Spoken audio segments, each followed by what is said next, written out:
Bismillahirrahmanirrahim. Assalamualaikum warahmatullahi wabarakatuh. Perkenalkan, nama saya Mujibur Rahman, peserta Latsar Angkatan 122 Kelompok 1. Unit kerja di Program Studi Ilmu Hukum Fakultas Ilmu Sosial dan Hukum Universitas Negeri Manado, Unima. Lumayan jauh. Jabatan saya itu adalah asisten ahli dosen. Profil instansi Universitas Negeri Manado. Visi Unima unggul dan inovatif berdasarkan Mapalus. Perlu kita ketahui bahwasanya Mapalus ini merupakan landasan nilai-nilai kultural yang bermakna gotong royong, sejajar dengan visi Presiden dan Menteri Pendidikan dan Kebudayaan. Mapalus merupakan salah satu lokal wisdom masyarakat di Sulawesi Utara. Mapalus juga menunjuk pada suatu sistem kerja bersama-sama bekerja untuk dan cita-cita bersama. Mapalus dalam misi pengembangan Unima ke depan menjadi dasar sistem kerja dalam mengembangkan keunggulan dan inovasi untuk menempatkan Unima kompetitif secara global. Adapun misi daripada Universitas Negeri Manado yang pertama adalah mewujudkan penyelenggaraan pendidikan dan pembelajaran yang bermutu dalam bidang kependidikan dan non-kependidikan. 2. Mewujudkan penyelenggaraan penelitian dan pengembangan dalam menghasilkan inovasi bagi pengembangan iptek dan pemecahan masalah pembangunan. Ketiga, mewujudkan kesejahteraan masyarakat melalui transfer ilmu pengetahuan dan difusi hasil teknologi. Keempat, mewujudkan tata kelola universitas yang baik, University Good Governance, berbasis teknologi, informasi, dan komunikasi. 5. Itu memperkuat pilar-pilar karakter dalam meningkatkan integritas berdasarkan nilai Pancasila. Tentunya definisi daripada visi dan misi itu sudah kita ketahui, bagaimana visi itu berartikan masa depan yang ingin kita wujudkan, serta misi itu adalah dengan cara apa visi itu bisa diwujudkan ataupun dilaksanakan. Tentunya untuk melaksanakan visi misi ini kita harus memiliki strategi. Strategi daripada Unima adalah keputusan-keputusan jangka pendek, menengah untuk mencapai tujuan-tujuan. Strategi diterapkan melalui program dan kegiatan spesifik. Sedangkan value adalah form the foundation on which you perform this work, the fundamental motivation for your decision. In our ever-changing world, core values are constant. Tujuan Universitas Negeri Manado: tersedianya penyelenggaraan pendidikan yang bermutu tinggi, efisien, efektif, dan terjangkau bagi masyarakat. Kedua adalah menghasilkan penelitian-penelitian yang bermutu dan unggul dalam mendukung pembangunan masyarakat, pengembangan pendidikan, ilmu pengetahuan, dan teknologi. Ketiga, termanfaatkannya temuan-temuan kreatif dan inovatif dari berbagai disiplin ilmu, baik dalam rangka pembangunan pendidikan maupun pemberdayaan masyarakat melalui transfer dan difusi teknologi. Yang keempat, termanfaatkannya temuan-temuan kreatif dan inovatif dari berbagai disiplin ilmu, baik dalam rangka pembangunan pendidikan maupun pemberdayaan masyarakat melalui transfer dan difusi teknologi. Yang terakhir itu tersedianya lulusan pendidikan baik akademik, vokasi, maupun profesi yang profesional, memiliki keunggulan dan daya saing yang dilandasi oleh rasa tanggung jawab terhadap kehidupan bersama, jujur, disiplin, dan takwa terhadap Tuhan Yang Maha Esa. Struktur organisasi Universitas Negeri Manado. Unima dikelola sebagai PTN yang memiliki kewenangan yang otonom di bidang akademik dan non-akademik. Kewenangan tersebut adalah dalam hal menetapkan organisasi, tata kelola, dan mekanisme pengambilan keputusan secara mandiri, mengelola dana, transparan, dan akuntabel, membuka, menyelenggarakan, mengubah, dan menutup program studi. Untuk melaksanakan tugas dan fungsi organisasi dan tata kerja Universitas Negeri Manado berdasarkan Peraturan Mendikbudristek RI nomor 17 tahun 2022 tentang organisasi dan tata kerja Universitas Negeri Manado, terdapat perubahan struktur organisasi dan nomenklatur di Universitas Negeri Manado yang dipimpin oleh Rektor Profesor Dr. D.C. Adolfin Katuk, MPD, dapat terlihat pada gambar di bawah ini. Pada struktur organisasi dan tata kerja Universitas Negeri Manado, kita perlu lihat sebagaimana yang kita lihat dalam gambar, yang mana dipimpin oleh rektor, wakil rektor bidang akademik, wakil rektor bidang kemahasiswaan dan kerjasama, wakil rektor bidang perencanaan, keuangan, dan umum. Sampai pada akhirnya turun pada kelompok jabatan fungsional. Tentunya dalam setiap struktur dan tata kerja Universitas Manado ini akan berbeda dan boleh jadi tak sama dengan struktur organisasi yang berada di kampus-kampus yang lain. Struktur kerja ini adalah upaya untuk mewujudkan cita-cita atau tujuan negara, yakni mencerdaskan kehidupan bangsa. Nilai-nilai dan budaya kerja yang harus diterapkan dalam kampus Unima. Ada 3 bagian di sini. Ada kategori nilai, macam nilai, dan budaya kerja. Nilai dasar yaitu nilai yang bersifat tetap, yang terkandung dalam Pancasila dan nilai-nilai yang bersifat universal.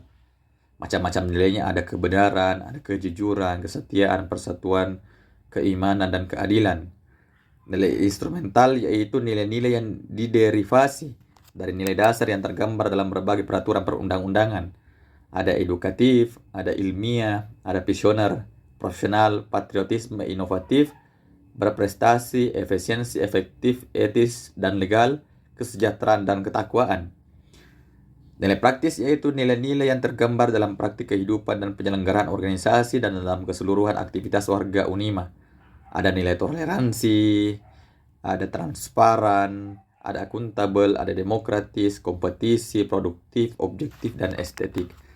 Sedangkan budaya kerja ini tidak bisa lepas daripada aspek-aspek yang melekat pada relasi sosial masyarakat, jujur pada diri sendiri dan orang lain, terbuka dan komunikatif, disiplin, komitmen, dedikasi, kerja keras, rajin, ulet, ada bertanggung jawab, berorientasi prestasi, mutu dan hasil, kerjasama dalam kemitraan, kritis, cermat, analitik, bekerja terukur, serta berani mengambil keputusan dan bersikap solutif terhadap berbagai macam permasalahan, serta kreatif dalam tugas dan tanggung jawab dengan mengutamakan kerja kolaboratif dan komunikatif.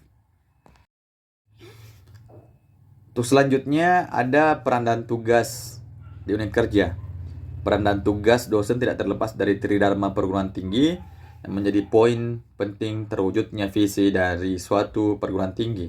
Pertama ada pendidikan dan pengajaran, bagaimana dosen itu masuk mengajar dalam kelas, bagaimana tentang penelitian dan pengembangan untuk memajukan kesejahteraan masyarakat serta mengembangkan informasi melalui jaringan teknologi.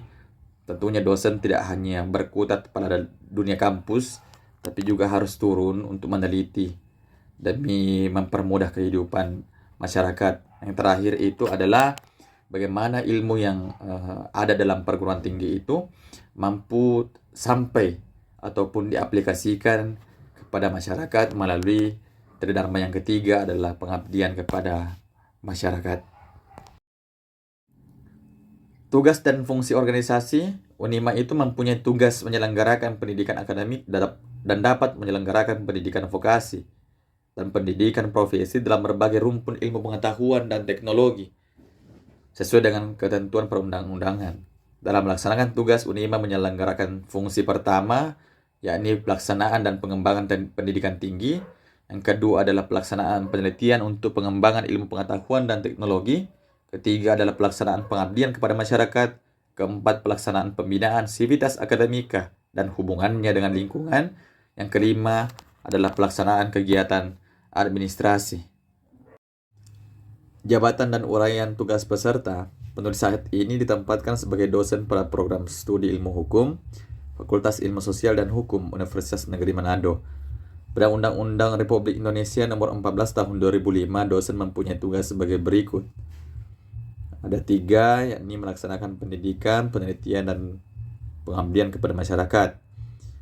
Merencanakan, melaksanakan proses pembelajaran, serta menilai dan mengevaluasi hasil pembelajaran. Meningkatkan dan mengembangkan skill sejalan dengan perkembangan ilmu pengetahuan dan teknologi. Ada menjunjung tinggi peraturan perundang-undangan, hukum, dan kode etik, serta nilai-nilai agama dan etika. Meningkatkan dan mengembangkan kualifikasi akademik dan kompetensi secara berkelanjutan.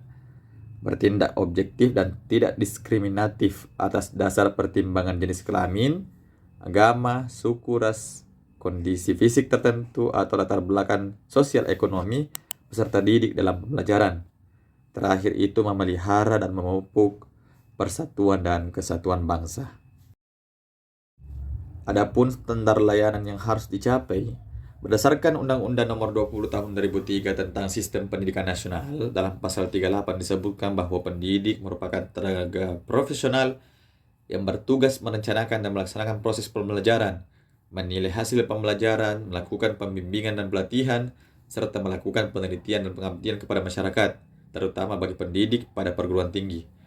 Kemudian lebih lanjut, dalam Undang-Undang Nomor 14 Tahun 2005 tentang guru dan dosen, secara tegas menggunakan istilah dosen untuk merujuk pada pengertian pendidik pada jenjang tingkat pendidikan tinggi. Sedangkan tugas utama dosen adalah mentransformasikan, mengembangkan, dan menyebarluaskan ilmu pengetahuan, teknologi, dan seni melalui pendidikan, penelitian, dan pengabdian kepada masyarakat. Dalam konteks hubungan input proses output, pada sistem pendidikan tinggi, dosen dan tenaga kependidikan merupakan sumber daya manusia yang penting. Tugas dan perannya dalam menjalankan proses pada sistem tersebut. Agar dosen dan tenaga kependidikan dapat melaksanakan tugas dengan baik, diperlukan standar dosen dan tenaga kependidikan yang semakin baik. Smart ASN. Di sini saya bagi dua, ada literasi digital, ada melalui media. Literasi digital itu merupakan salah satu sumber data termasuk dalam mengeksplorasi informasi. Penulis sebagai dosen yang bertanggung jawab dapat menggunakan kemudahan ini untuk membagikan ilmu kepada mahasiswa dalam bentuk pelatihan teknik penulisan karya tulis ilmiah dengan memanfaatkan digital learning. Adapun Smart ASN yang kedua ini adalah melalui media, termasuk melalui media digital. Kita dapat mengakses dengan mudah literasi penting mulai dari jurnal, esai ilmiah, surat kabar, hingga buku online. Sebagai dosen ilmu hukum yang memiliki tanggung jawab dalam proses pembelajaran, media digital penulis gunakan untuk mengakses berbagai literatur yang dibutuhkan dalam proses penyusunan bahan ajar. Sekian dari saya. Demikian penjelasan saya tentang mengenai visi misi, tugas pokok, dan tentang bagaimana seorang dosen itu menjadi Smart ASN. Sekian dan terima kasih dan sampai jumpa di postingan berikutnya. Terima kasih.